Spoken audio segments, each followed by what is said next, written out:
Good afternoon, everyone, and thank you for coming. May I welcome all the committee members and officers to the Healthier Communities Overview and Scrutiny meeting. This meeting is being webcast today. Therefore, can I please ask that you turn off or silence any mobile phones and ensure when speaking you use the microphone by pressing the button in front of you. And could I ask all members to sign the attendance register here, and I will now ask Geraint to confirm if we've received any apologies in advance of today's meeting. Thank you, Chair. Yeah, we've got apologies from councillors Mike Jeremiah, Faye Jones, Sue Molson and Rose Seaborn. Thank you, Geraint. Can I also remind all members to sign the attendance, apologies, I've done that, I covered the attendance register, declarations of interest. If members have any declarations of interest, that they should declare them now and also record them on the declaration of interest form in the folder. Do any members have any interest they wish to declare? A Glenavon board member and a former member of Glenavon Town Council, Glenavon resident. Right, I'd like to declare A, I'm Cross Cailliog South Ward member. B, I'm a member of the Cross Cailliog and Llanrafon Community Council and a local resident. Can I just declare that I'm a student nurse with an Iron Bevan, just in case it does come up? Thank you. The first item on the agenda is to review the minutes of the meeting that was held on the 30th of January this year. And just to remind members that these minutes relate to the meeting held on 30th, where the committee scrutinised the domiciliary care strategy. Could I please ask members to scan through the minutes of the report for accuracy, confirming that they are an accurate account of the meeting. So if we start on page 3, I believe there was an issue there concerning apologies that were sent. Yes, it was a jury service. The apologies were sent in, and for some reason it's not been noted. Thank you, Chair. Okay, thank you, Len. We'll note that. If we can move on then to page 4, page 5,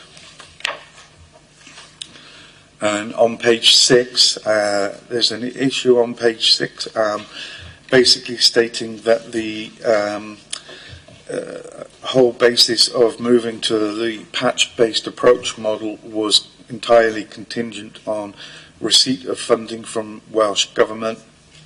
So there's a question there, do we have any further update? Do we know if there's any further information as whether that funding has been secured? On page 7, there was also a point that arose there. It was stated during the previous meeting that there were issues facing staff recruitment and retention. Members discussed at this committee and gave praise for the work that had been done in terms of the recruitment aspect, but there was still concerns that were held surrounding the pay, as pay is a factor that's been determined in staff retention levels. And the report noted that the local authority was unable to match the UK average for carers' pay. However, they were committed to paying fair wages and were working with colleagues and the sector across Gwent and Wales to achieve this. Members of this committee noted that pay should at least be commensurate with the Welsh average, even if it wasn't possible to get the levels of pay up to the UK average. And this was going to be a significant factor in terms of staff retention levels. Additionally, on page 7, the paragraph that states about the existing workforce and clients had not been consulted yet regarding future changes, as the changes were still reliant on funding. We wanted to note that a staff consultation should take place immediately once the funding had been confirmed as being secured. So those were the comments we had Anything members have on page 8 in terms of the recommendations?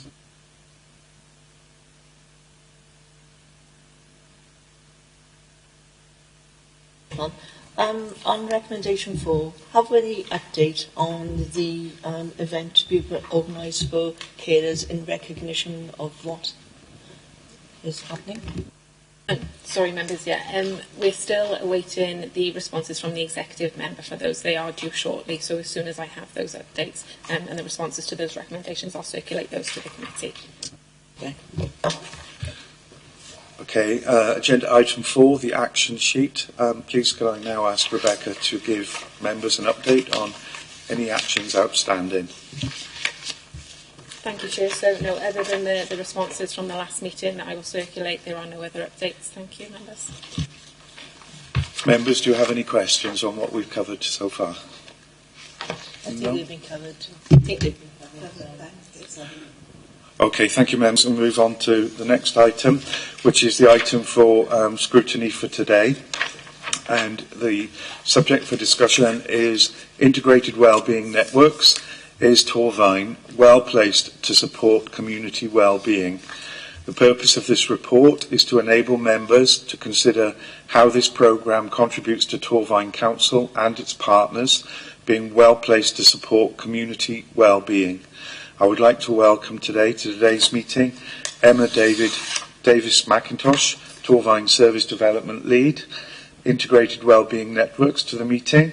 I'd also like to welcome Bill Purvis, PSB Lead, Objective number 4, Maria Potter, Practice Manager, Blaenavon Medical Practice, Trish Edwards, Head of Service Torvine, Wales NHS, and Rebecca Smith, representing Blaenavon Town Council. Thank you very much for... Oh, thank you. Okay. Thank you for that. Stand corrected. Thank you for coming to today's meeting. What I'd like to do now is if we could just go around the table and we'll formally introduce ourselves so everybody knows who everybody is. Can I start with you, Geraint, please?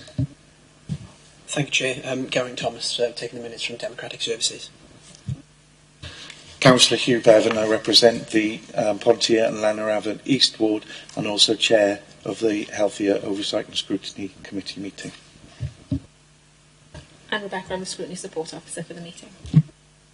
Veronica Craig, as I mentioned earlier, I'm the elected member for Cross Caerleog South. And Jan Jones, independent ward member for Blaenavon. Emma Rapier, elected member for Trevethin and Poole.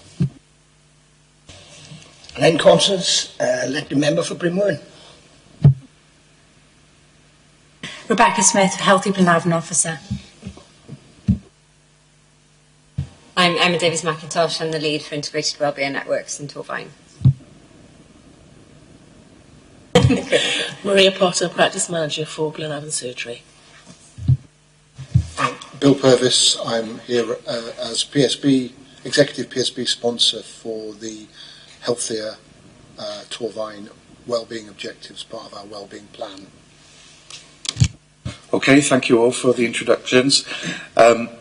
Members, we had the opportunity to go through a pre-meeting meeting and go through the report this morning to prepare a number of questions.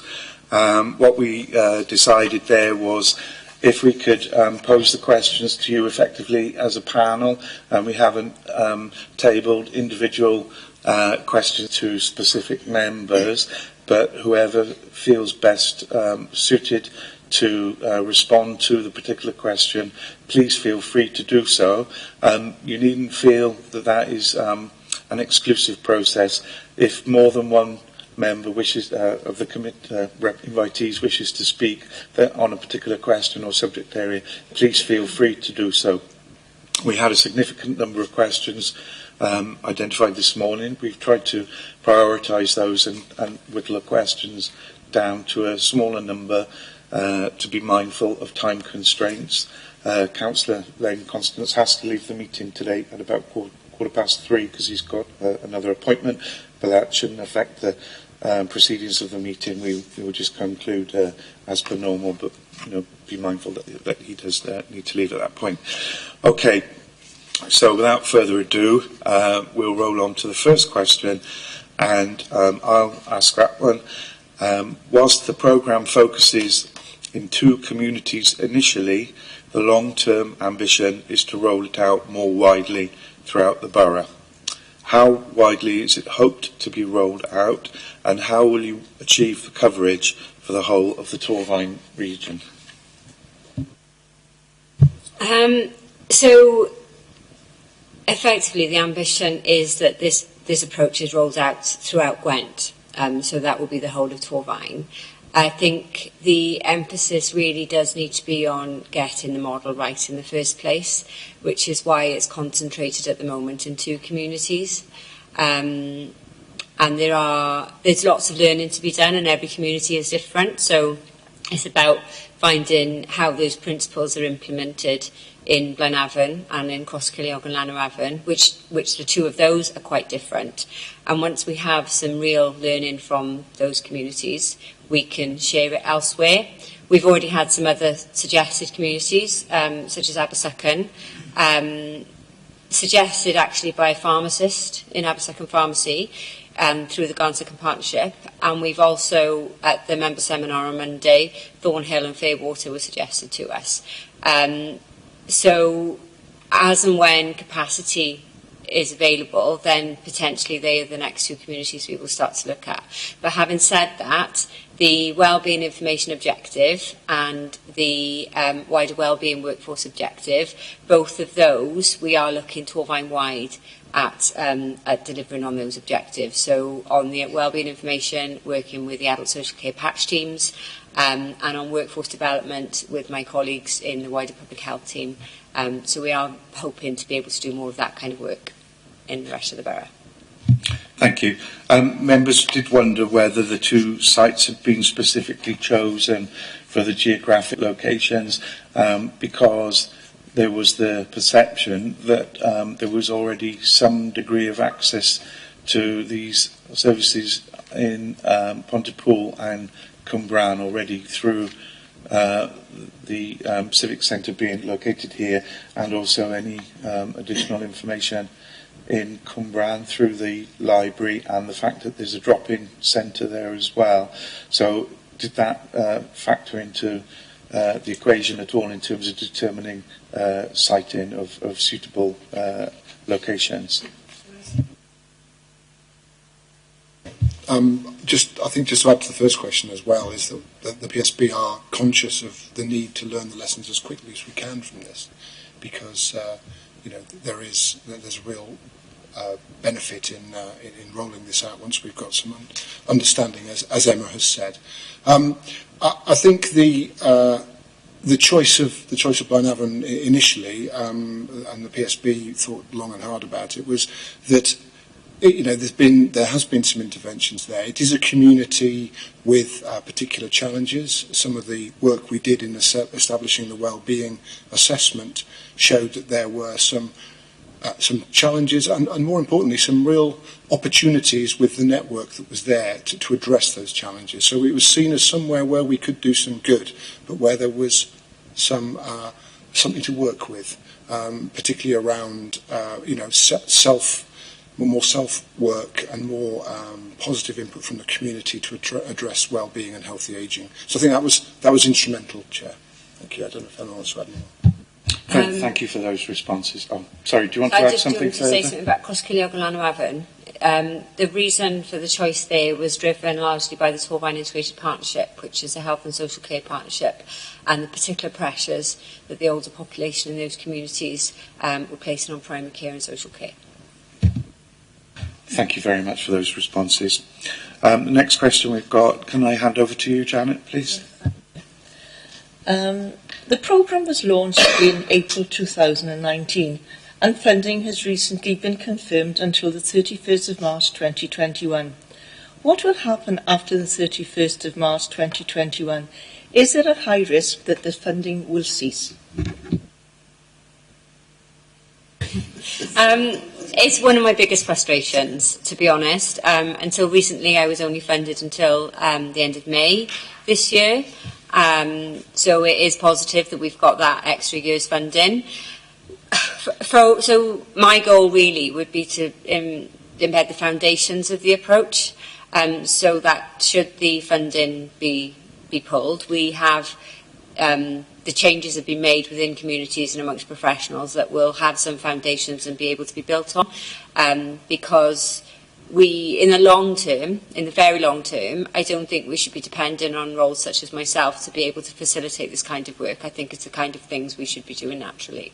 So that would be my goal. However, I do have some concerns that the funding is too short currently, and I think that we need to continue to argue the case for longer term funding. And in the same light, that's why I'm always hesitant about expanding to other communities, because if we stretch it too thin, then we'll achieve even less, really.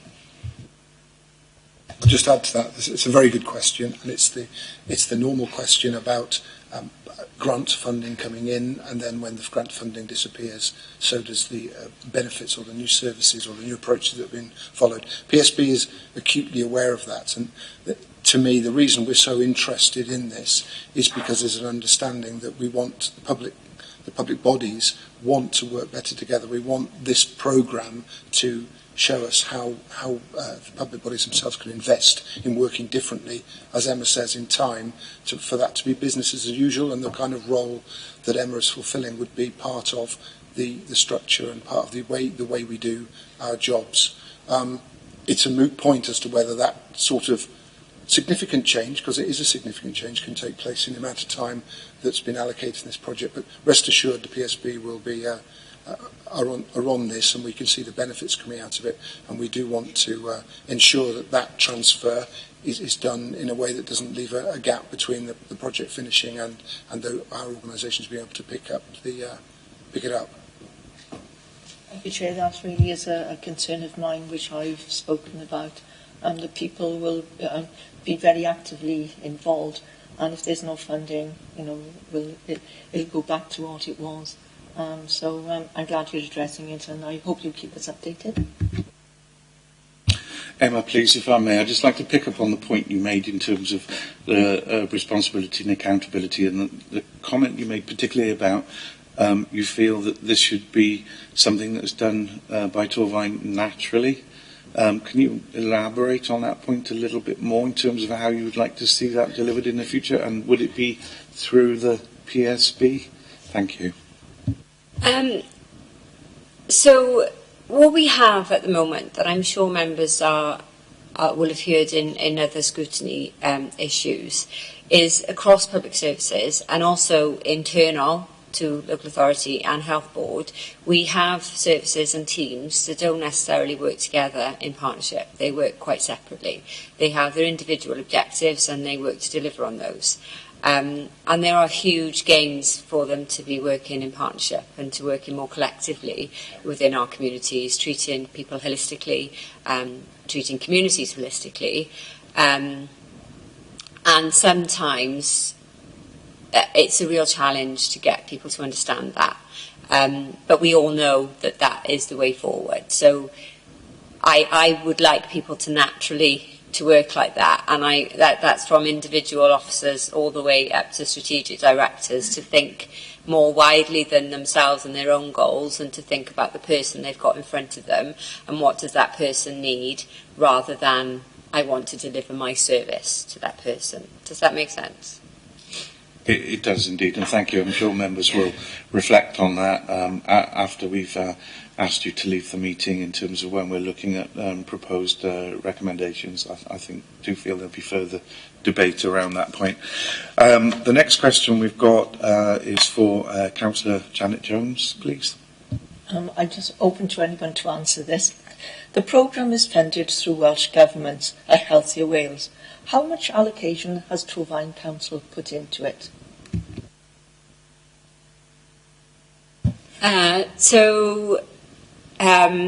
The actual programme in terms of my funding and the funding for my team is exclusively from Welsh Government. The Healthy Blaenavon officer however, is a PSB-led activity, very much in line with IWN. So Healthy Blaenavon is the brand for IWNs in that community. And I think it's £20,000 annually that the council, the local authority is committed, and then that's matched by a contribution, I think, of 10,000 from Blaenavon Town Council. Thank you, Chair. No supplementary on that, Janet? No? Not at the present moment. Veronica, would you take the next question, please? Thank you, Chair. Looking at paragraph 1.4, it states that the approach in Monmouthshire is different. Can you explain to us in what ways it's different and why? So Monmouthshire, for a number of years, have worked on, I'm trying to find the word that they use strategically, because my colleague in Monmouth calls it the frog spawn, and that's obviously not the word that they use. So they've worked on a model of integration based around their community hubs. So their libraries have become community hubs, and instead of librarians, they have information assistants, and they have a range of services working in those buildings. And a lot of that work has been led by social care. They've been doing that for a number of years now. Have had some real success, and they've done a lot of integration across their health and social care services as well. And you'll see things like, is it Chepstow Community Hospital, various other things that they've been leading on. The integrated wellbeing networks model is very much based on some of the stuff that Monmouthshire have done. So effectively, they've led the way. Whilst they've had some funding from this programme, it's been to enhance what they're doing rather than to bring in new leads to develop what they are effectively already doing. Yeah, thank you for that response. The reason why we tabled that particular question is we think from the previous report we looked at, we found that there was an awful lot to learn in terms of service delivery, how we deliver things in Torvine compared to perhaps best practice models that are used in other authorities, and the example we had in mind was with Gwynedd in terms of the care provision. But the next question is on a similar theme, but rather than focusing on a neighbouring authority, it's talking about Torvine's approach. So, Veronica, can you address that one as well, please? All right, so we're looking at question 5, Chair. That's right. Yeah. Which refers to paragraph 1.6 in the report. In Blaen y Gwent, Caerphilly and Newport, the programme is linked with compassionate communities, but not in Torvine yet. But is that going to be the case within the longer term? If not, why isn't it? And why is it a longer term plan? So Compassionate Communities is the part of the transformation offer from Welsh Government that is led by Primary Care. It's based on the Health Connections Mendit model, and Aneurin Bevan have commissioned Julian Abel, who's a consultant who leads on that model, to support Gwent in implementing it. I don't know why they chose Blaen y Gwent and Caerphilly initially. They've been working in those communities for 12 months and within only parts of those communities, so it's not, I don't think it's the whole of Blaen y Gwent or the whole of Caerphilly. They've now recently moved into Newport, but again that's only one part of Newport. And I did ask my manager, please can you tell me what the plans are for Torvine before this meeting, but I don't have the answer to that yet. There are plans for it to come to Torvine, but at the moment there's no timescale. And if I'm honest, there are concerns about the fact that it's been rolling out in Blaen y Gwent and Caerphilly now for 12 months. And so it's had the benefit of that time. If we were to start delivering it in Torvine and then only have additional funding for 12 months, effectively Blaen y Gwent and Caerphilly are 12 months ahead of us, and how much could we achieve within that short period of time? So the answer is there are plans for it to come. When and how that happens, I really don't know. So if I may just ask a supplementary, do you think in Blaen y Gwent and Caerphilly it's linked to the hospitals? I don't know. It's more linked to the wellbeing centres. and primary care doctor surgeries. Hospital has become relevant in compassionate communities when we're talking about discharge processes, and it could be that perhaps there are more challenges around bed blocking and discharge in those communities. But part of the compassionate communities model, and I don't fully understand it, but part of it is when somebody is discharged from hospital, they receive a call from their primary care team and their discharge is supported more effectively. So it may well be in relation to discharges and people getting admitted back and that kind of bounce. But I don't know if that's the case, sorry. Emma, would you like to take the next question, please? This question concerns paragraph 2.6, which states the IWN programme is designed to be transformative to facilitate and support new substantial ways of working from existing resources, or where this is not possible to identify options for new roles. Has it also identified areas of duplication or potential duplication?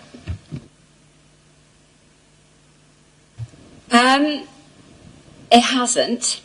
But that's not to say it wouldn't. So the idea is to fully understand those communities and to fully understand what's going on in those communities. At the current point, we've not identified any duplication. I don't know whether you want to say anything on.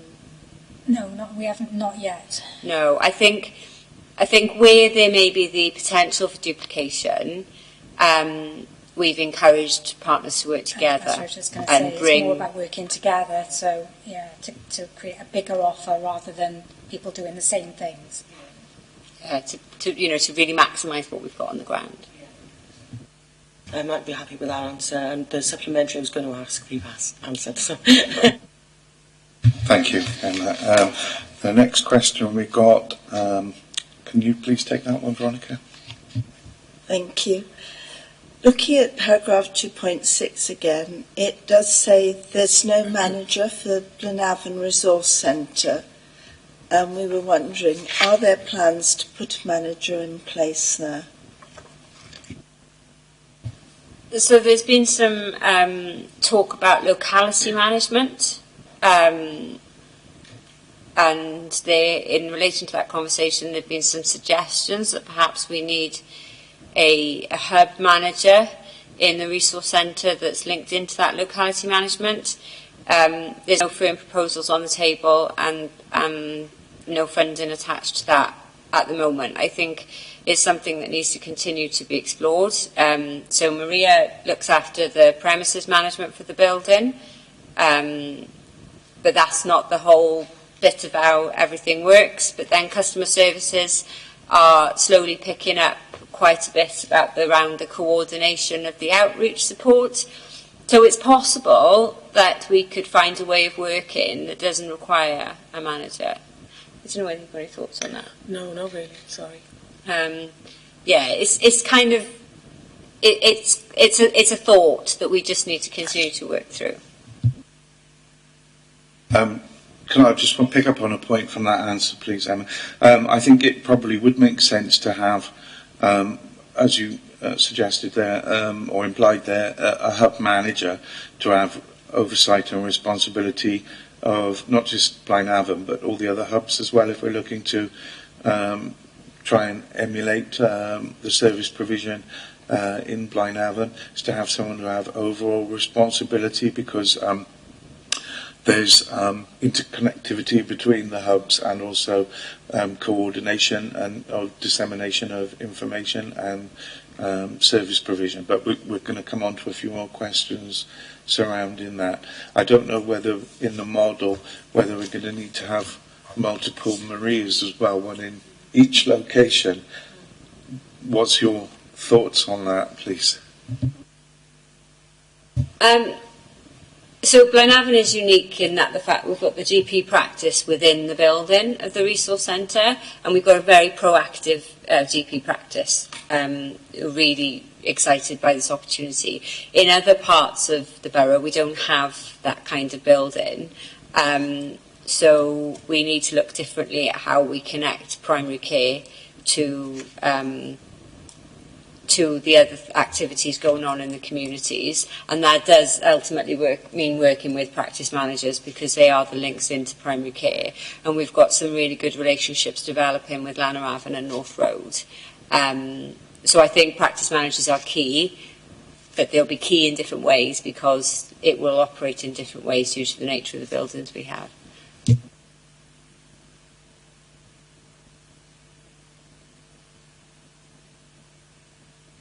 Thank you for that. We have actually tabled another question with specific regard to that point about the hub, so I won't ask a further supplementary on that because it's going to be covered later on. Where are we next? Up to number 8. Okay, Veronica, please, can you take number 8? Right, this is because these tended to follow on from one another in 2.6. You've sort of hinted at this, but not perhaps in as much detail as we'd like. Torvine Customer Care picking up responsibility for the coordination of outreach services. Have they actually got the capacity to do that? So as I understand it, Richard Davis and Linda King are currently working on the structure of that team and how the officers can play more of a role in that, and we've actually got a meeting early next week to hand over some of the stuff that I've been doing to them. So yes, I do believe there is capacity, and I think there's a keenness for them to work differently, and I do see from that team a real willingness. As I sort of mentioned earlier, that some services like to work in isolation, that team have been critical to the success in that building, and they really are looking holistically and navigating people around support, and they've been crucial. So I think there is capacity, but there's also recognition that this change in the way of working will actually create capacity because we're meeting people's needs more effectively.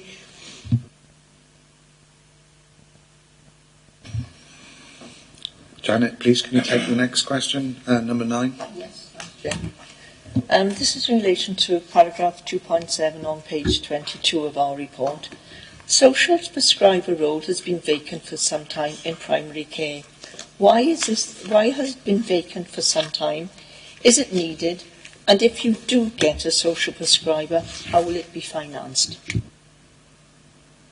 So historically, social prescribing was developed in partnership with the neighbourhood care networks about 3 or 4 years ago. And I was, well, my substantive post is for Torvine Council and Munster Common, but I was fully employed by Torvine Council at the time, and I supported the NCNs to develop that programme. At that time, they were funded jointly between the NCNs and Torvine Council. But the model wasn't right. I am going to bring in Maria in a minute, but the model wasn't right. The service was really welcomed, really effective, but we were burning out staff. We went through 3 lots of social prescribers, and so we had to review. And when we lost the one in the north and the one in the south, at the last point, we decided, right, pause, reflect. How do we make this service work? We had independent review, we had internal review. The local authority have decided that they would prefer it was led by primary care, and now the funding will 100% come from the NCN budget. And as I understand it, we will double the capacity, so we will have 2 in the north, 2 in the south, and they will be managed through the NCN team. In terms of do we need it, that's exactly what I wrote on my hand. So in direct response to your question, is it needed? Yes, it is. Yes, absolutely. Go ahead with the supplementary. I'm really glad you've given us some update information on that, and we're really glad it's coming back because personally I think the manager, Maria, of Llanarfon is doing a fantastic job, and I highly commend her, and I'm really glad that this is some responsibility that they're going to be taking on, and primary care throughout other organisations as well. When the former social prescribers left their jobs, did they have any exit interviews to sort of find out what the pressures were? Yeah, they had a round of exit interviews. Because it was really during the time when I managed them, and then when I didn't manage them, I was still involved with them. I sat down with them a lot. Their managers sat down with them a lot. People in the NCN team sat down with them a lot. And the reality is, they had 45 minutes of patience in order to try and really get to the bottom of what was going on in somebody's life. They were incredibly skilled at having those type of conversations, and they were just unravelling people's challenges day after day after day. And the nature of the role as it was meant that they would see that person, unravel the challenges, and then move them on to somebody else that supported them, so they never got to see the positive outcome. And so that was hugely mentally challenging for them. So we've taken all that learning, and we hope that we will have made the changes needed to ensure that the staff's well-being is supported. Len, can I ask you to take the next question, please? We're up to number 10 now. Certainly can, Chair. The links between hubs will be promoted. Where will the future hubs be established? Will the Blaenavon model be replaceable elsewhere? And if so, how will it be promoted? There's also reliance on digital promotion at the moment. And what other methods will be used?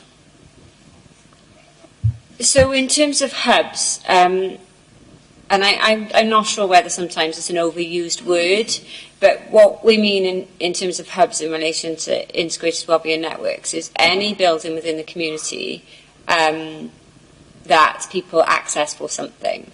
So in Blaenavon, you've got the Resource Centre, the Heritage Centre with the library, you've got Bethlehem Chapel, Moriah Chapel, Bethel Chapel, St Peter's Church. You've got various places where people congregate for some reason or other, and so they are all of your hubs. How they talk to each other is something we're exploring at the moment, and we've got a number of them working together. But I think the idea that we've developed in Cross Ceiliog and Llanarafon, it may actually come to fruition quicker there. So we discussed this yesterday with some volunteers from Llanarafon Methodist Church, and in each of those buildings there is a key volunteer or a handful of key volunteers that effectively could become your champions. And if you've got a champion in each hub, and they are connected in some way, whether that's via a Facebook group or a WhatsApp group or something, and they are talking to each other, then we should have that network. That's how we visualise it at the moment. Of course you can, then. Jump in. Is it a growing thing? Is there more people getting involved as we speak? Absolutely, yeah. And I've been really excited by the people coming out and getting involved in things, and I'm going to bring Beck in a minute, actually. In Llanarafon and Crossy, we've started from the point of volunteer engagement and working with those local organisations, and there's just some amazing people there doing some amazing things, completely voluntary. They really want to get involved in wellbeing. But in Blaenavon, we've had some good engagement from key people in the family clubs and stuff. In Blaenavon, it's growing massively. So we started off with engagement for the first 3 months, and slowly we've sort of done a little bit of a gathering motion. So we had some key sort of players in the hub, which is our youth provision, so hub with a W, not with a U. And we had the churches and those sorts of things. And now we've got the family activity club, and we're slowly sort of bringing in more and more people are sort of becoming advocates for what we do. So we're sort of, creating a bit of a movement, I think. Yeah, and the community conversations. Yeah, community conversations. So they started with a Food for Life get-together where the young people cooked for the councillors, and we invited them for an evening meal. And then it sort of grew. So what we did was we invited, for the next one, the young people came. We invited the older people from the local generation, older generation. We also invited councillors, and we invited our families. So each time we have something, we start inviting more and more people in. So it's growing quite organically, I think, rather than, and I know Emma will probably go into this later, but the Blaenavon project is not about engagement, and it's not about referrals, it's about conversations, and it's about getting to know people. And we don't want to process people, and I think this is really the way to go in the future. Is people don't want to be processed. They won't engage with you if you're doing it in a very clinical, almost medical way. And I think that our engagement in Blaenavon is very different because people feel like we're not doing things to them. We're asking them what they want and we're working with them, I think.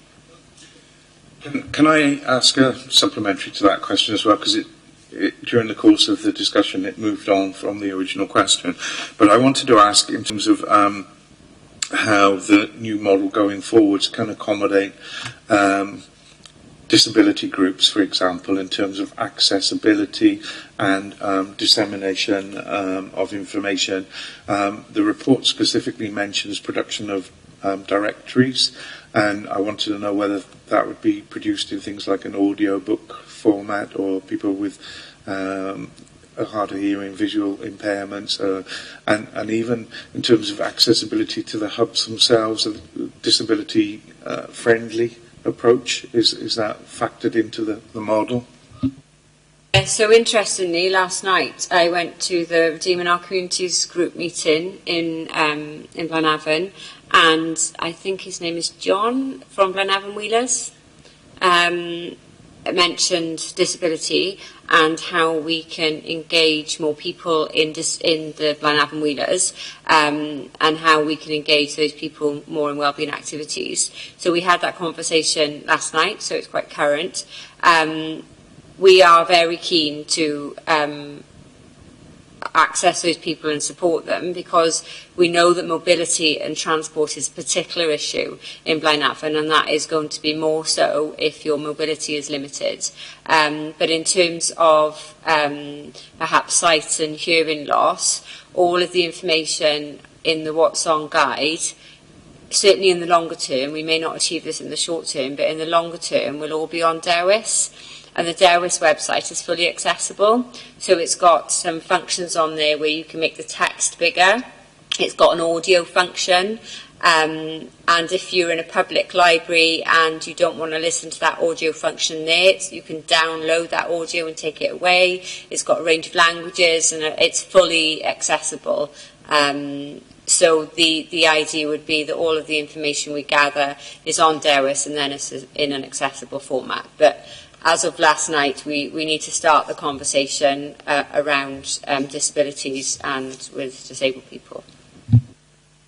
Thank you for that answer, Emma. What about physical access, if you're wheelchair bound, to access to the hubs? So Blaenavon Resource Centre is fully accessible. Bethlehem Chapel has just had a restoration, is fully accessible. Mariah Chapel and some of the older buildings, not so. So that is definitely something that needs to be explored. The nature of the buildings means that there's staircases, etc. We will identify, as we are sort of going around these hubs and looking at what they offer, we'll identify where those challenges present. And we won't necessarily be able to overcome them because there'll be capital funding that's required to do that, but we will identify which is more accessible than others. And I know in Woodland Road, for example, in Cross Ceiliog, they do have disabled access up the stairs, but they have problems with that lift. So that is quite a challenge in terms of promoting the activities in those buildings. So it's all kind of working with organisations and buildings to try and make them more accessible.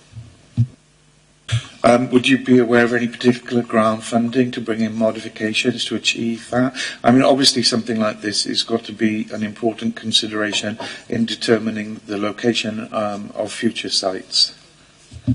Can I just come in a moment as well? The one thing we've got to remember in Blaenavon is we've got 42 listed buildings. We're grade 2 listed buildings, so there is no way we're going to be able to make them DDA compliant. A lot of them they literally can't.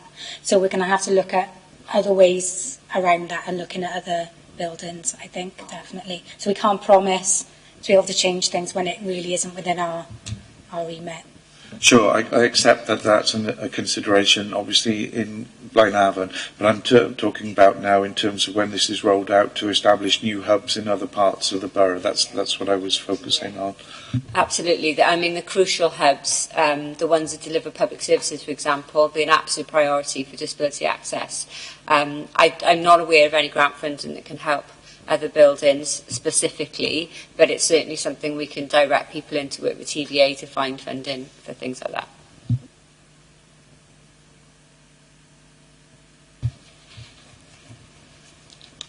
We kind of moved on there, so I've covered one of the questions further on the agenda, so I can remove that one.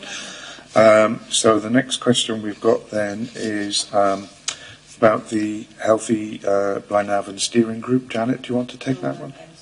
Oh, Emma's doing that one, sorry. Apologies.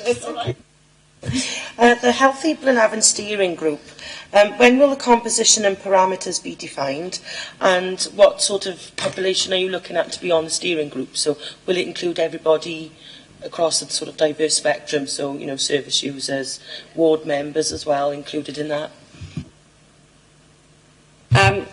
So it's been quite deliberately undefined up till now, because we kind of just growing organically and identifying those people that want to be involved, and before we put too much structure around it, because we found that if you start to put lots of structure around things, it can be a bit too formal and people don't want to engage. But ultimately we do need some governance around this, and our aspiration is that the steering group will have representatives from all parts of, you know, all parts of public services, but all parts of the community as well. So potentially those hub links, those champions that I mentioned earlier, would have a place on the steering group, as well as links into other important community organisations. And I think it's an opportunity to bring the community and professionals together in a real conversation. In terms of when, I think we need to probably make it the next priority, because for me personally, I need now to be less hands-on in Blaenavon and be more hands-on in Cross Ceiliog and Llanwavon, so I need to put those strategic structures in place to make sure that's kind of operating. Do you want to add to that? I've got anything else to add. Did you have a supplementary? Yeah. I just think it's very important that everybody gets a voice within a steering group or special interest group like that. So you're looking at people with learning disabilities, people, you know, with maybe mental health problems, and especially, you know, ward members who know these communities really well. So when they're part of a steering group or special interest group, they can all sort of work together, and all those things will link, if that makes sense. Thank you, Emma. Veronica, did you want to take the next one?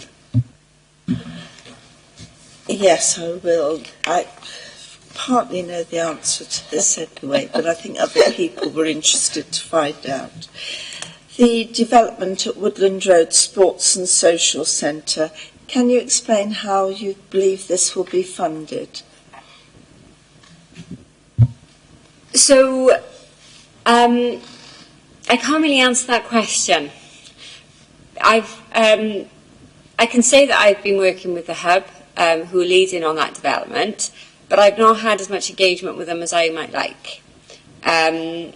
So I understand that a big lottery application has been submitted. I've not seen that application. I'm not clear on the content of it. I think they're starting initially with the refurbishment of the hall. But the honest answer is I don't know what the plans are. I just know the aspiration is for Big Lottery to fund it. Do you have a supplementary, Veronica? Or? I don't think so at this stage. I understand what she was saying earlier about how you want to now concentrate more in that area anyway. Len, did you want to take the next question, number 14? Absolutely can.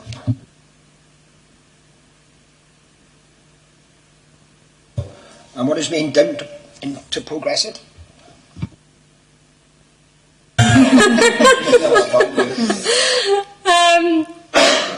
And anyone else can come in and say how they find DEWIS.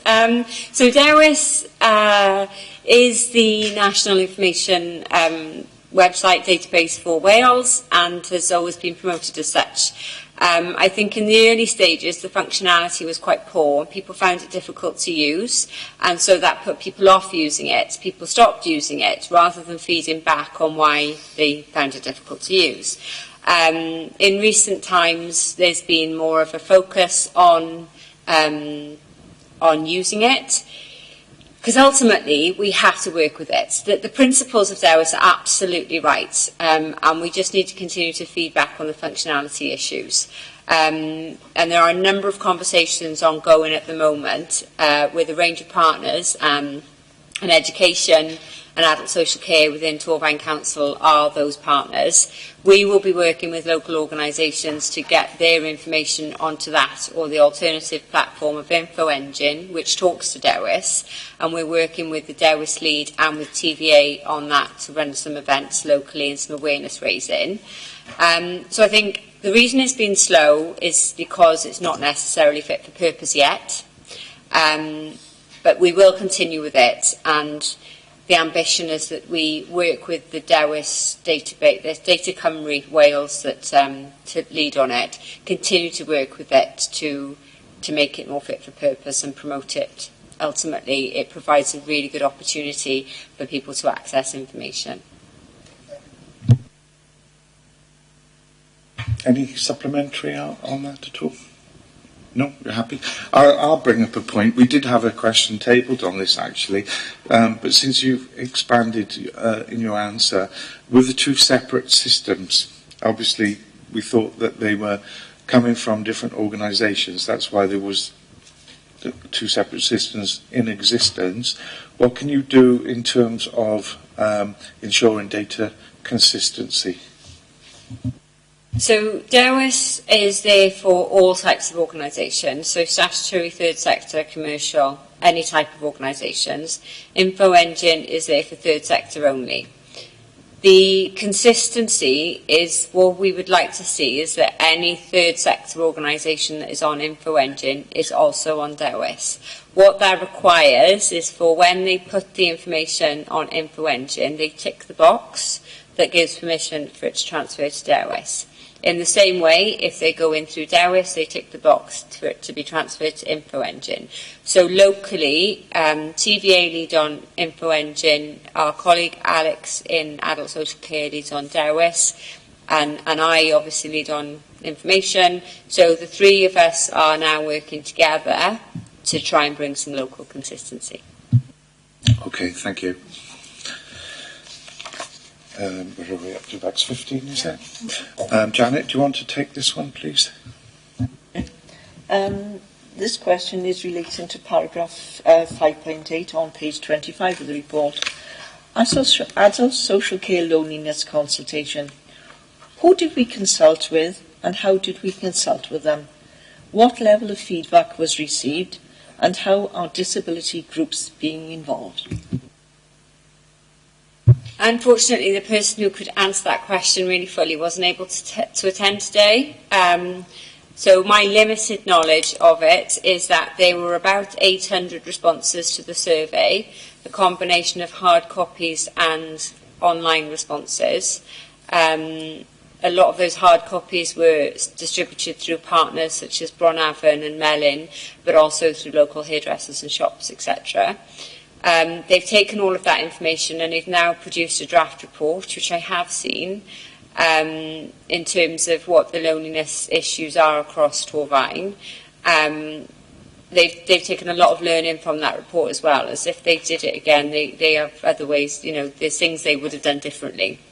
They've identified loneliness as a challenge across the ages. So it's not just an older person's issue, it's a younger person's issue as well, working age in particular, and that mobility issues and disabilities have an impact on loneliness. So I'm not sure that this was the conclusion, but there was a definite correlation between disability and loneliness in terms that perhaps people who were disabled are more likely to be lonely. The follow-up from that is that on the 30th of March in the afternoon, there is a launch of this report in Cwmbran Library. So I will make a note to forward on that information so that you can attend that event and find out more. Thanks, Chair. Thank you. No supplementary on that particular question? No. Len, do you want to take the next one, please, number 16? How was the provision in the Welsh language considered?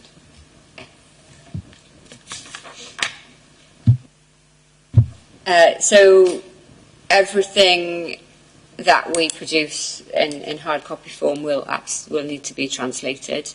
and so the What's On guide will have Welsh versions.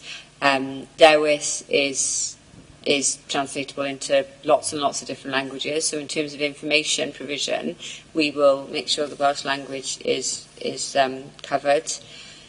Other things, such as if people come into services and want to correspond in Welsh, each organisation has their own policy for that. But in terms of hard copy information and online information, we will ensure that it's translated. Thank you, Emma. The report discusses a few things. It prompted us to pose a question tabled as follows. Complexity of measuring success in the short term is understandable. However, in the longer term, how will we measure, monitor and report back on performance?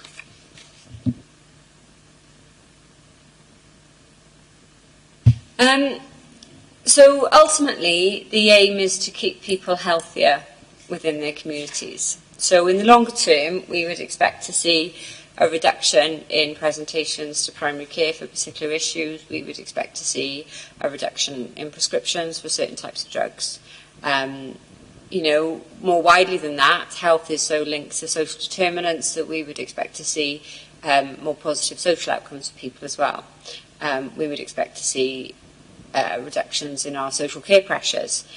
But a lot of that stuff is quite long term. It will take a long time to turn the curve.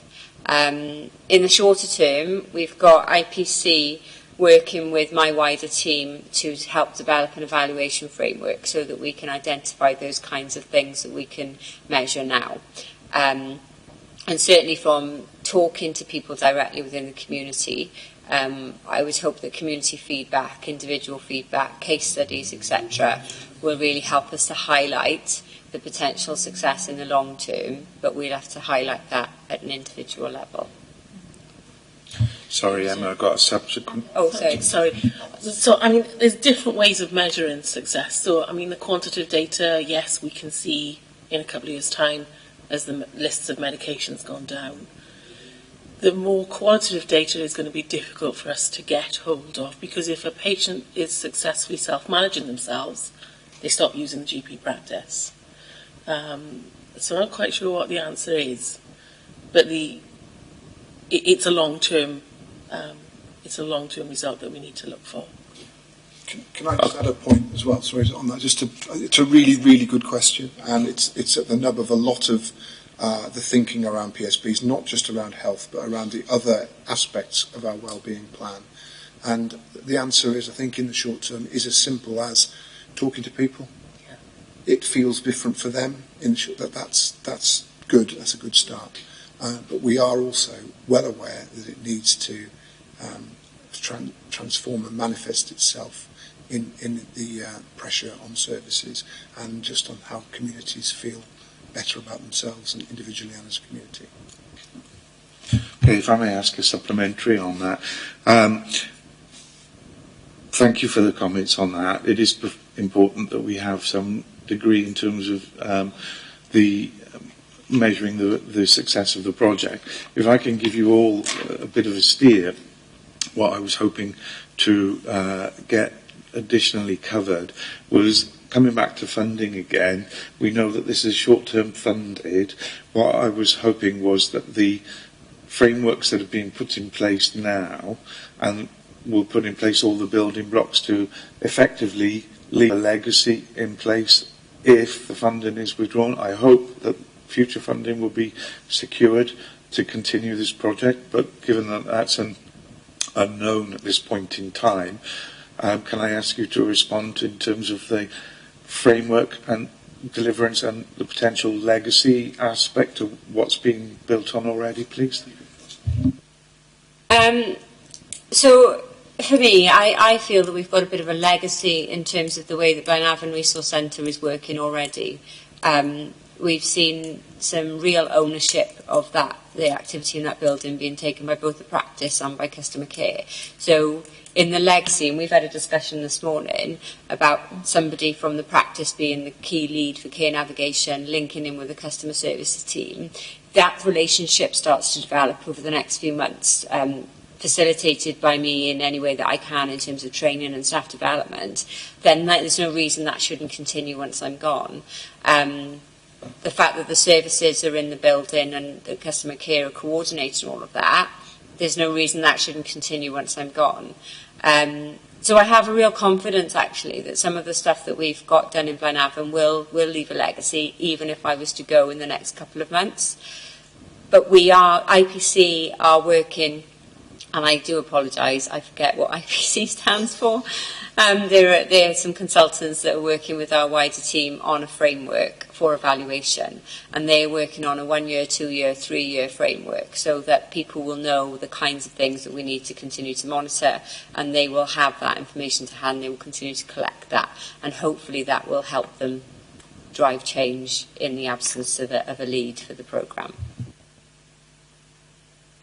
I'd just like to add that should Emma, or when Emma goes, it is certainly the intention of the practice to continue working with all the services that are in the practice. Can I just say as well that Blaenavon Town Council have already dedicated to continue the sorts of projects that we're running, whether I'm in post or not, that will continue carrying forward.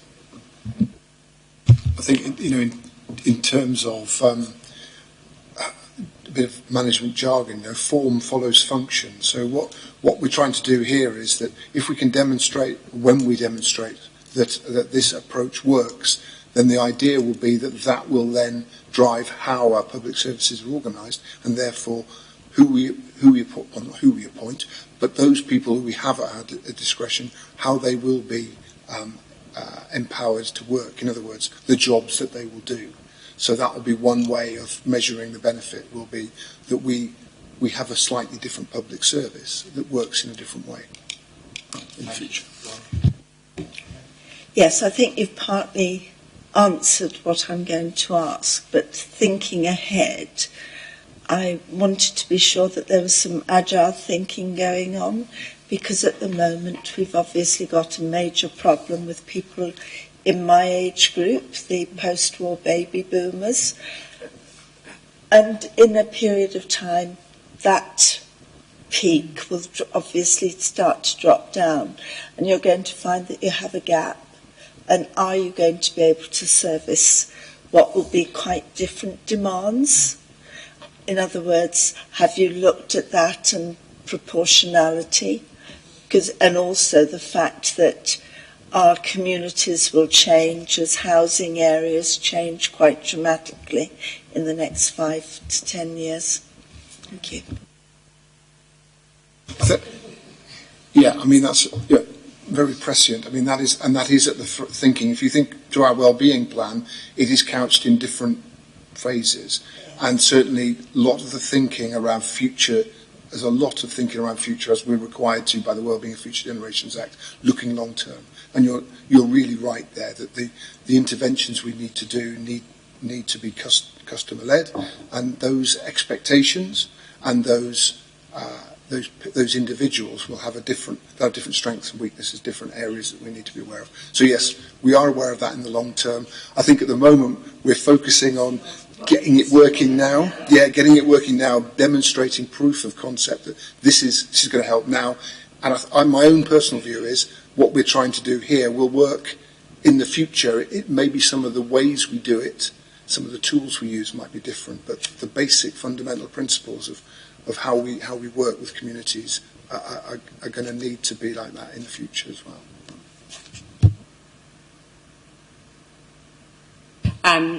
It is quite noticeable, the difference, the way people engage with us depending on what kind of age group they're from.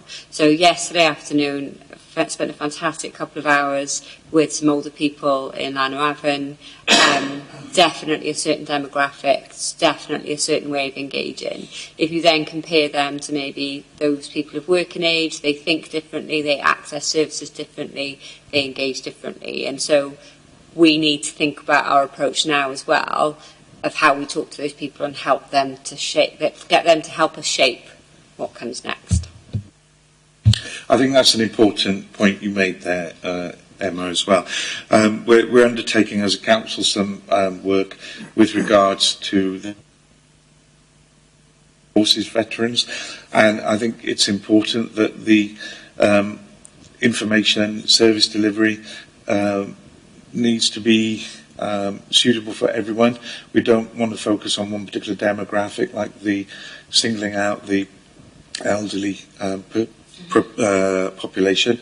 Some of them might be more prone to things like isolation issues, but that doesn't mean to say that it's mutually exclusive to that particular demographic.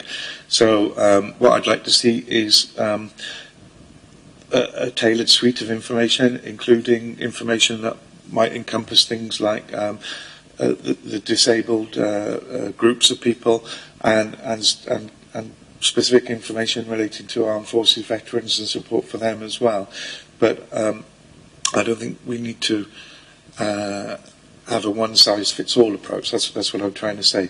Each individual, if we're moving more towards an individual person's needs, individual people's needs will differ from one senior citizen to the next and from one mid-20 aged person to the next. So whilst it needs to be all-inclusive and comprehensive, perhaps we can look at perhaps tailoring some aspects of this, but have it all available.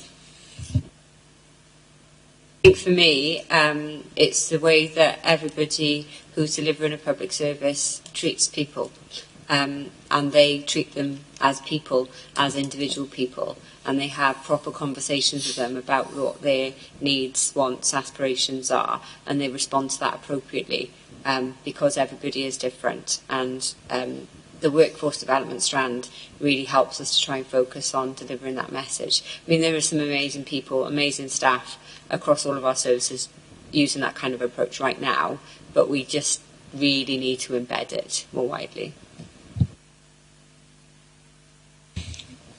Did you want to add anything more on that on a PSB perspective, or? I was thinking about some actually, as you probably see me thinking. I think that's the basic fundamentals are there of public servants understanding their responsibility. But I think also we do need to, I mean, certainly the PSB is aware of this, and we've been looking at things like technological improvements where we can use those. And I think the principal area here is about integrating services and making sure that the various public services, as Emma started off by saying at the beginning of this meeting, about how we align the services better and make sure that we make every contact count, and that we're not just looking from our own particular silo within the public services. Those are some wins we can make, I think, in this. Thank you very much for that. That's been duly noted. Veronica, did you want to take question 18, please? Right.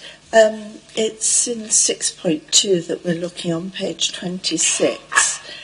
And Emma, you've partly answered this, but perhaps you can be a little bit more specific. It's about redirecting resources from Blynavan. Do you feel that this could run the risk of losing momentum in Blynavan? I think we're extremely lucky in Blynavan, to be honest, because Rebecca provides a fundamental role that has made my job a lot easier from a community engagement perspective.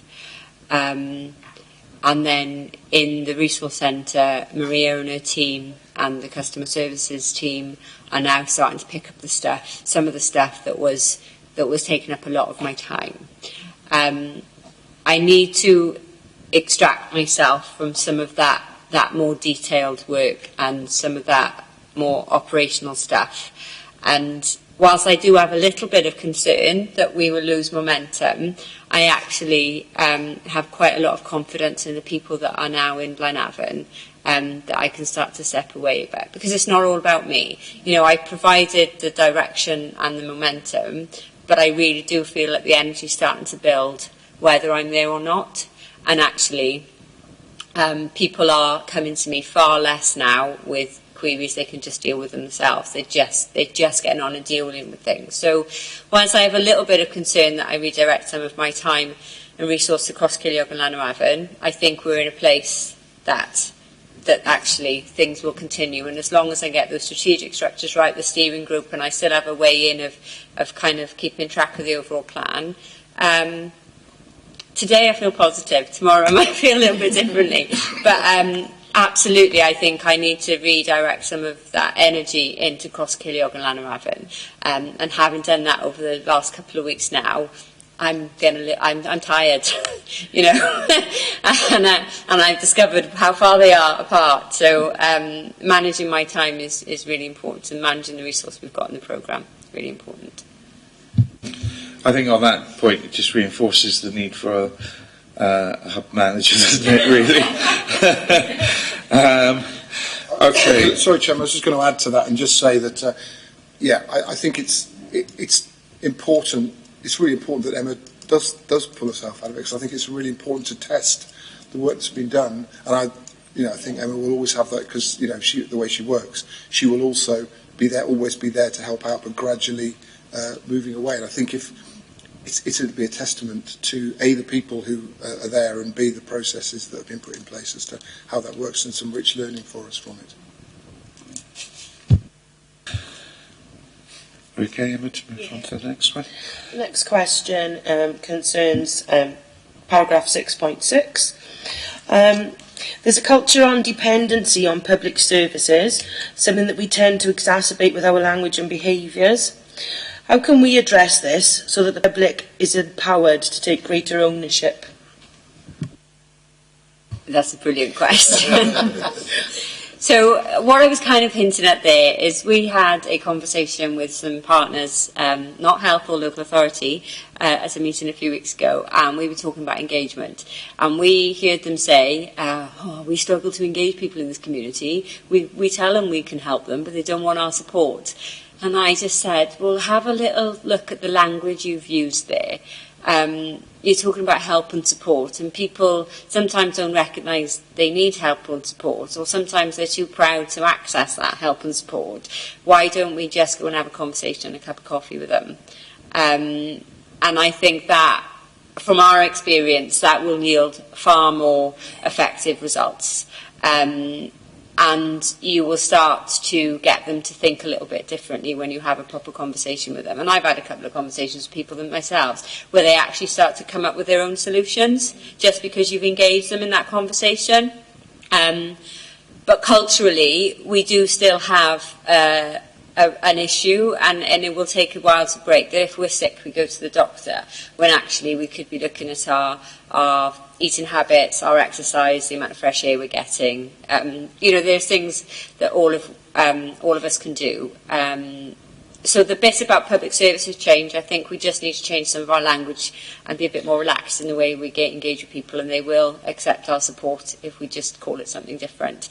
The longer term change of getting people to take a bit more responsibility for their health is something that we're all on that journey. It will take a long time to overcome.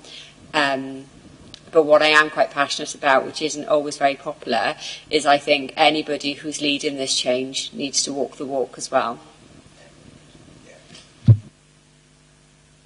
Thank you.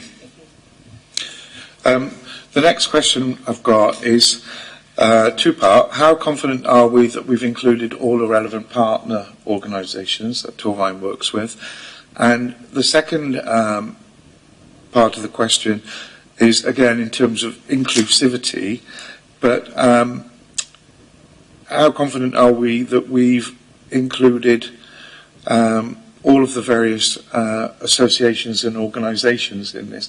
The obvious thing was we get as far as the production of the Directory of Services is to include places like libraries, but members this morning were discussing inclusion of other groups and associations that are already in existence, such as the community councils, associations like Age Connects, WI, particular residents groups, and even councillors as ward members. Can you provide some further commentary around that, please, Emma? Yeah. Whilst we have a lot of the relevant partners already engaged, we still have more work to do. I think the Blaenavon Town Council is very involved, but I think that I perhaps need to go and speak to all of the town councillors and talk to them in the way that perhaps they understand the bigger picture. And I need to build that relationship with Cross Ceiliog and Llanrafan Community Council as well. In terms of all the organisations, we, at our Llanrafan Network events, we probably have 40 or 50 people in the room, and every time we have a network event, a new organisation comes along. So we are still reaching out to them. And then in terms of the community organisations, we still have work to do. We still have plenty of work to do. We had a conversation last week about the fact that we've concentrated on Bethlehem, Mariah, the Resource Centre, the Town Council, the Workmen's, but there's Bethel. There's various other places we've not got to yet because of a time issue, and we need to get to them. And I think through the What's On guide and the events that we're going to do to try and promote what's going on in the community, that will start to build those relationships, but there's still more work to do. Yes, certainly, if you want to ask a supplementary. Councillor Stuart Evans and myself, we met with Emma last week and raised several of the issues that she's addressed with you. And we had also on the process that there is still a lot more work to do. And Stuart and I have said that we'll continue to work with Emma and help with organisations that we're involved in. Thank you for adding that. I think obviously we can note that in the report on the comments. Right, the next one we've got is for Veronica, please. Question 21. All right, we're looking at the appendices now, at Appendix 4 on page 37. And that has a table, if you go over. And excuse me. Some of the outputs are unclear or vague. For example, outcomes from these activities. Could these be better defined, do you think? Yeah, they definitely could. So we've got an action point to review this at the end of March. So Rebecca and I will be sitting down and looking at what we can report on that's contained in this and what learning we have from what we've done already to tighten up those outcome measures. Because it's quite difficult at the start of a programme which is quite fluid to identify what it is you're going to achieve. So that plan provides us some kind of structure, but we need to review and develop that now based on the learning that we have so far. I think we're still going to be in a place where we're more qualitative than quantitative, and that's something that we need to accept, but we definitely need to revisit it. Okay. Yeah. Thank you. Can I just say, yes, we were fully cognizant of those when they came out, the kind of myself and Dave Congley, who had seen these, and just wanted to reinforce that we were sucking it and seeing. Yeah. So I think we're doing the right thing here. You talked about agile systems and agile thinking. I think that's what's happened here. We didn't want to close off avenues, but now, in order to be fair to Rebecca, we need to focus in a bit. So yeah, it's a fair question and fair criticism. Mm-hmm. Thank you. Did you have a supplementary, Veronica, or shall I move No, on to because the I next think, one? from the way it's laid out and the way you're speaking, you're obviously very aware that it does need an update and to become more concise and pertinent. Thank you. Thank you. Emma, did you want to take the next one, 22? Yeah. This is concerning Appendix 5, which is on page 46. There was Task 5, meeting on the 27th of February with Dewis and Info Engine. Has there been any update on this?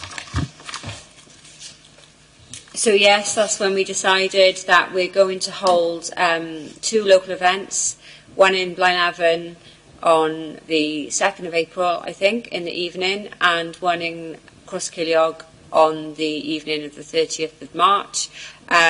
We are going to be promoting the opportunity to upload information to Dewis and Info Engine, but we are also going to be promoting funding advice, support, etc. for local organisations because, well, twofold really. We don't think people will just come along for Dewis. And actually there's a lot more support that we can offer community organisations which we should be promoting at the same time. So that was the outcome of that meeting. I sent an email this morning confirming the venue bookings, and now someone from TVA is leading on the promotional material to start advertising that.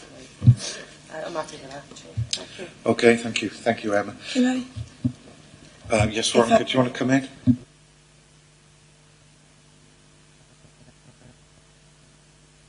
I'd switch myself off. You'd mentioned about Cross y Ceiliog on the 30th.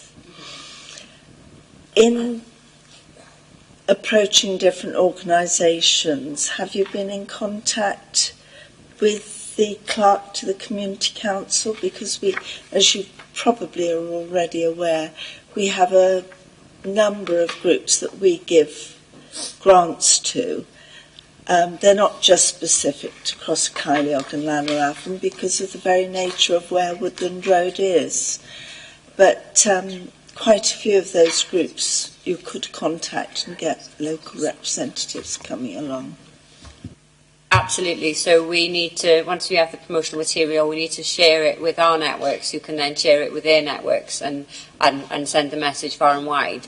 And whilst the events will take place in Cross y Ceiliog and Blaenavon, it doesn't exclude any organisations from other parts of the borough attending those should they wish to.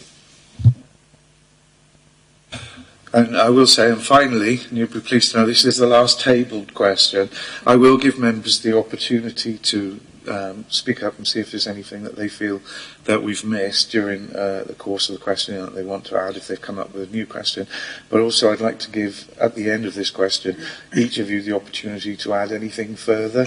We've tried to be quite wide-ranging in our approach in terms of the questions and probing where necessary. But if there's anything further you'd like to add after I've asked this final question, which is kind of the $6 million question, it's almost like the dreaded interview question, isn't it? Where do you see yourself in 5 years' time? Is how confident are you that these objectives will be met? These are the objectives that are laid out in Appendix 6. So Appendix 6 is the objectives for the next year, isn't it? Yeah. So we sat down as a collective Gwent team and put those together, and we feel that they're realistic. For delivery in each of our areas, Blaenau Gwent, Caerphilly, Newport, Torfaen. Having said that, I will be honest, this work is hard, and so and because it relies on so many partners engaging, there are sometimes things which kind of go a bit left field, and some things can't be delivered upon because there's challenges that you need to overcome. Some very simple things that take a long time, tied up in bureaucracy, etc. But overall, we are confident that we can deliver on those. Yeah. That's good because I think with regards to the SMART acronym, specific, measurable, attainable, realistic and timely, there was a little bit of a query around some of the how realistic some were, and if they were deemed to be realistic in terms of the time frames. So that was the only bit of the concerns there. But thank you very much for your honesty and candour and clarity to all of you in the way that you've answered the questions today. I'll just give members the opportunity now to see if they want to ask anything else. Yes, certainly. You're talking about including community champions and explorers. How are you going to achieve this, and what is the timescale, bearing in mind that this has only been running since, over the last 7 months? Is there a timescale for appointing community champions, and how are you going to decide on it? So my idea at the moment is that we find those links in each of the hubs in each of the communities, and they become our initial champions, particularly for Cross y Ceiliog and Llanrafan. In Blaenavon, we've already started a community conversation, and I think there's a number of people that have been involved from the start. That at the next community conversation, we're going to ask them whether they would like to and I don't like to use the word formalise, but you know what I mean, whether they'd like to be a bit more involved, maybe come along to a couple of hours where we talk to them about information in the community and how they can support that. I'm confident that we'll get a few people that will come forward. So the workforce stuff and the community champion stuff is a priority for me as of April. So we should start to see some activity in relation to that. And certainly the workforce stuff will encompass wider Torvine as well. Emma? Anything else, members? No? Okay, at this juncture then, before we ask you to leave the meeting and for members to discuss and try and come up with some recommendations, I'd like to give each of you the opportunity to add anything further. Don't feel obliged to, you don't have to, but if there's anything else perhaps you feel we haven't covered in the questions, or just anything generally in particular you'd like to contribute to the committee, now is the opportunity. Thank you. I don't want to contribute any more. I just wanted to say thank you very much to the committee. I mean, one thing that strikes me is how thorough you've been in looking at the report. And as someone who produces reports like this for various groups, sometimes they don't get looked at before the meetings, and you spent hours and hours preparing them. So I'm sure that is commendable. Thank you very much for doing that. Sensible questions, and I've made a page of notes, so I'll take some of this back to the PSB from your thinking on things. Some really salient points raised and some very sensible challenges raised for us. So thank you. Thank you very much for that additional commentary and praise. It's much appreciated. We don't get praise very often on this side of the scrutiny. Chairman, I did say it at the end. I didn't say it at the beginning to try and make it easier for us. Emma, did you want to add anything? I could see you there. Just to reiterate what Bill has said, really, sometimes you get caught up in the delivery of these programmes, and it's really helpful to take a step outside it and have the opportunity to write reports like that, and to have a really intelligent group of people asking you questions that make you think, because I need to be made to think, and some of the stuff you've said today has really helped me think about some of the things we're doing, so thank you.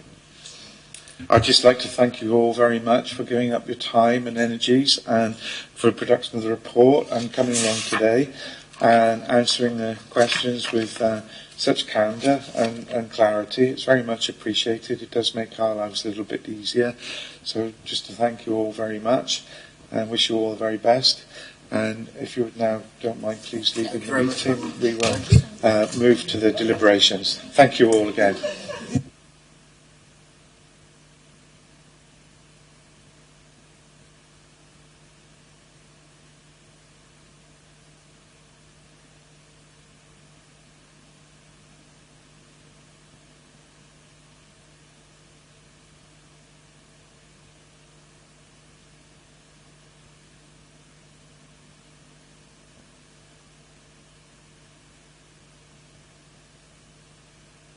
Did you want to go now, or did you want to stay for you can add an input into the recommendations? Okay. Right, so moving on then swiftly, I thought that was very productive. I say this is the first time I've been on a committee and we've all been deemed as intelligent people. I don't think I said all. No. Are we still being webcast? All right. Okay. We're still being webcast, so I'll move on to the next point, but that was a nice compliment for all of us. Can I remind members that the key question for the scrutiny was, is Torvine well placed to support the community well-being, with specific regards to this Healthier Communities Overview and Scrutiny Committee has been asked to consider the progress towards the implementation of the integrated wellbeing networks. We need to determine whether the recommendations and the actions set out will achieve the objectives stated and achieve the wellbeing outcomes of the community. We also need to make recommendations to the exec members of social care and housing on further areas for consideration and development. Can I open it up to members to see if anyone has any particular recommendations they wish to propose? making progress, but I don't think it's going to need it. I think it's to be over a longer period. And what initially worries me, again, is we can only do this as long as the funding is in place, and everything we're deciding is based on funding. The other issue I picked up on in terms of how easy it's going to be to roll out the model that they've used in Blaenavon, it's going to be nigh on impossible because of the facilities that exist in Blaenavon to enable them to provide that level of service provision, and you can't replicate that elsewhere in the borough. You can try, and once they've established the information for the directories and updated DEWIS and made the information accessible, then there is scope for having a template for distribution of that information and having consistency in their approach to different outlets, but we're not going to be able to offer the kind of one-stop shop that they've got in Blaenavon. And the other point is, in terms of locations, they do need to bear in mind that any future locations for hubs need to be fully accessible to be inclusive. I have Veronica first and then you, John. From the way they spoke, I think they grasped the reality of that and the way they will have to go forward. Within Cwmbran, they're lucky in that you've already got that framework which the CDC set up, and that combined with the health networks will, I think, mean that they can go forward, but you'll be servicing it in a very different way to that in which was the case in Blaenavon. And I think that's where the links with what's happening in Greater Gwent will become more important. Did you want to add something else? I think without the resource centre and the Torvine customer service going there, that's the biggest link, because they have access to everything. And I think I would like to see greater involvement with the Torvine, customer care team up there, because they are the face of it, really. And when, additionally, when we asked about a primary care or social care, I'm really glad that hopefully that will be taken on by the practice managers, because they are the ones that are facing all the big issues before doing the referrals.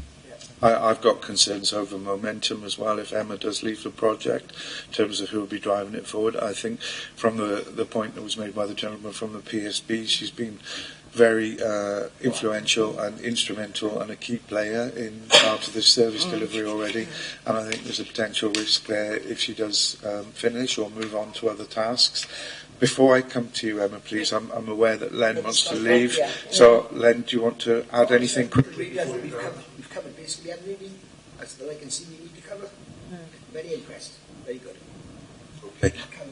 Thank you. If you wanted to shoot out now, then, Len. Thank you very much for your contribution to today's meeting. Thank you, and good luck. And Emma, do you want to come in? The only thing I was going to ask is that there's no. I don't know if there's any integration with the community connectors with any of this. Oh, sorry. Do they integrate with community connectors at all with any of this? Because that seems like a resource, an untapped resource that they maybe could use there. I'm looking at this here, and we're looking at links between hubs to be promoted and the future hubs to be established. I think community connectors could help in that way. So would you... Sorry, Bex, I think that's an important point, because we did make specific reference to having a hub manager, didn't we? But that might be a possible alternative route, is what you've just suggested there, Emma, with community connectors.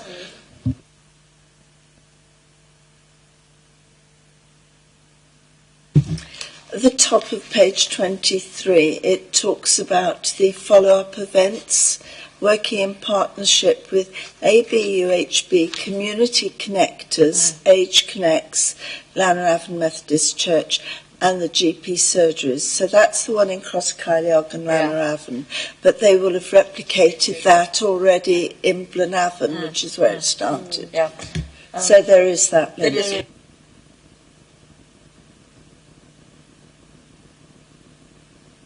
Sorry, that's the only place where it's mentioned. You know, when we were talking about all the little sort of gaps in this that they're trying to fill, I think community connectors could have a little bit more of an impact in that. Bex, do you want to come in as well? I'm Yes, sorry, I please. cut No, you that's off okay. earlier. Apologies. So I'm just conscious, Chair, on? that a lot of the comments that you've made there are more sort of general comments rather than recommendations. So if I can just try and pull out some points out of those to try and turn those into recommendations. So first of all, Councillor Jones, you raised about the concerns with regards to funding. So I don't know if you wanted to recommend something along the lines of, obviously, because you're recommending them to the exec member, whether he write or lobby the Minister, Welsh Government, supporting this programme and longer-term funding. Long-term funding, not only in just North, but throughout the borough. Yeah. Okay. Also linking in with Greater Gwent, Yes. because if you've got everyone coming together and lobbying, that will have a bigger impact across Wales. I think that's unanimous. Are you happy with that, Emma, as well? Okay. Yes, that the other authorities in Wales, you know, the Blaenau Gwent, the Caerphilly, Monmouth, we should be have a bigger impact because we all have different concerns within our environment, in our, you know, deprivation, etc. So it should be a totally Greater Gwent initiative. Yeah, the other thing that you're right on that point, Janet, because that struck me about the report when we were asking questions about the differences in service provision between different authorities, and it was recognised. What was the wording in terms of deliverance? It was. The linkage that they had with compassionate communities in Blaenau Gwent, Caerphilly and Newport. The programme was tied in with that. And I wondered whether the reason why it had been tied in with that in the neighbouring local authorities was to do with funding. Perhaps there was more funding available for a compassionate communities initiative. So can that be explored as well in terms of whether there would be additional funding made available if Torvine took the approach of linking it in with compassionate communities in the same way that Blaenau Gwent, Caerphilly and Newport have. I think that's a pertinent point. Yes, Emma. In question 11, we were talking about Healthy Blaenavon Steering Group. I know that she said it's a slow process and it's going to take some time, but I think maybe they ought to think about getting that in place sooner rather than later, because with a steering group or special interest group, things like that, you know, that is where all the decisions come from. That's where people's voices are really heard and things like that. And if they can have like a recommendation just to make sure that everybody from that community is represented. Yeah, as I say, groups of people which have not been identified. I mentioned the disability. You said about the wheelers, but that's only 2 people. You've got people with hearing difficulties, partially sighted. I would like to see more involvement and greater involvement with the older people because, as Veronica said, there could be a gap. You know, you concentrate on the younger people and the middle-aged ones now, but what about the older ones and the link? Because as they're getting older, there's going to be a widening group. You know, you have to involve the senior groups on the forums a little bit more as well. Not only in Blaenavon, with down the valley. Further down the valley in Crosscarliog and Lanarhaven, that's what they've geared it to because it's an ageing population, and they make the point here. My concern is, as time goes on, things will change again, and we've got the new housing coming in, and the impact that will have, and the way in which it will send the services off in perhaps an entirely different direction. So that's where the agile thinking has to come. Bex, any more? Yep, there was the one then, Councillor Bevan, that you raised about the potential be explored for a hub manager position, which would then take into that about your concerns with regards to momentum. I don't know if you wanted to make a recommendation about your concerns and whether you want it treated as a priority to support the filling of the vacancies for the social prescribers. Yeah, I was going to say, should that be? Sorry, Janet. Should that be where I recommend that the social provider be the manager of the primary cares, GPs? because that's what I'm sure you could recommend who it is, but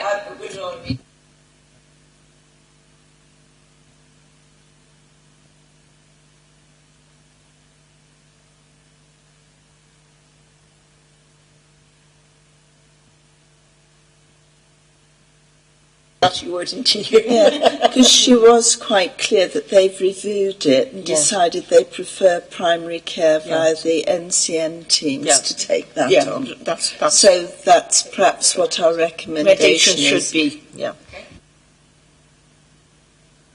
Looking at the social prescriber role, which they said had been vacant for some time, sort of like maybe the recommendation that when they're sort of advertising out for social prescribers, they maybe be mindful of the reasons as to why people left our post in the first place. Yeah, and you know, maybe sort of look at the job descriptions and. They're looking to change Yeah. that to work because it didn't really work. Right, but just learning the lessons of to what created these vacancies in the first place, because obviously I know it's going to be a different job as such, but the vacancies that were created in the first place were due to stressful factors.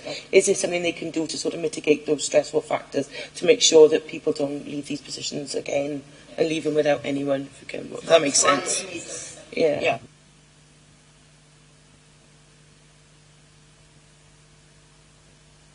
I picked up on a couple of other little points. I think the work that's been done today has been good. It's been excellent up in Blaenavon. Obviously a good start and a good foundation has been made in Cross Caerleog and Llanavon as well. I do think there was a tacit acknowledgement that there is further work to be done in terms of inclusivity around partner organisations, and certainly a lot more work to be done around inclusivity with associations and organisations and groups at a local level. There was a lot more work to be done there. There was also the acknowledgement from PSB as well that they are taking away a number of ideas from today's meeting. So there's definitely scope for a future committee to review this subject area and to see what progress has been made, both in terms of the County Borough Council level, what's being delivered via the hubs, and how many more new hubs have been established, where we are with production of directories, getting Dewis up to date. I want to say Dewis, but Dewis up to date, and also I think there's further scope for further reporting back from the PSB as well for a later committee. Answers who do we put? Was it measuring our success? And the lady who gave us the information was unable to come today. So Emma didn't have the information to hand on to her.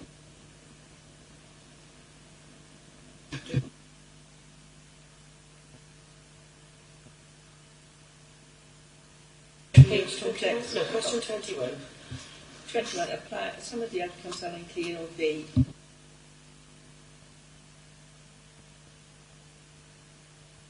they did say they were doing a review, so that's already on their work plan. Could we note that we weren't able to fully explore the answer to that, unfortunately, because the attendee wasn't able to make the meeting today? It was question 15 and paragraph 5.8. Who Feedback on the loneliness survey. Okay. So thanks, I'll Bex. note that more as an action point then, so that members receive and a feedback on that report. Did you have anything else, Bex, on the list? No, only one other action point, and that was Emma did say that she would pass on the information with regards to the 30th of March event for me to circulate against members, so I'll note that as an action point. Okay. Right, members, one last opportunity to raise any other points, otherwise I'll ask Bex to give us the date and time of the next meeting. Anything else? Thank you, Chair. So the date of the next meeting is Thursday the 30th of April, and the items on the agenda for that meeting is housing, the implementation of the local housing strategy. So if I can just give you the report pro forma for that and ask you to give some consideration to any invitees you'd like along to that meeting, whether you'd like the exec member to attend, and whether there's anything on that that should be contained in the report that isn't noted there. If you think of anything, just drop me an email and I'll make sure that's included. Thank you.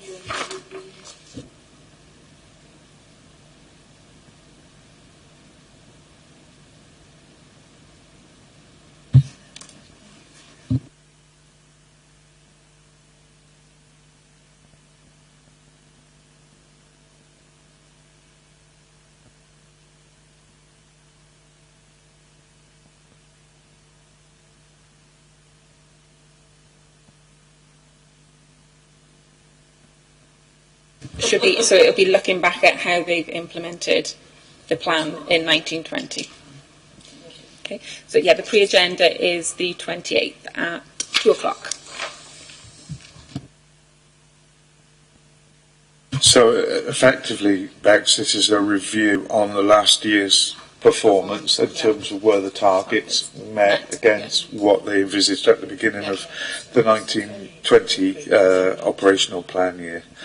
Okay.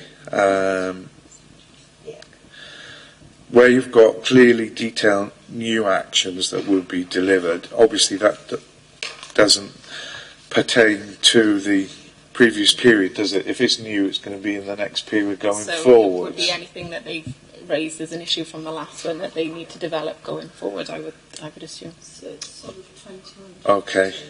It would be looking for, yeah. That's what I was trying to get at. Right, are we all happy, members? Yeah. I will thank you all for your contributions today. Very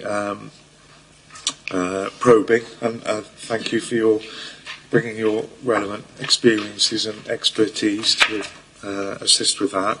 I think it was a successful meeting we had today. I think there's some good outcomes there, and as Beck said, the next meeting's on Thursday the 30th of April. I'd just like to formally thank you all for contributing and officially close the meeting. Thank you. Bye. Thank you, Chair.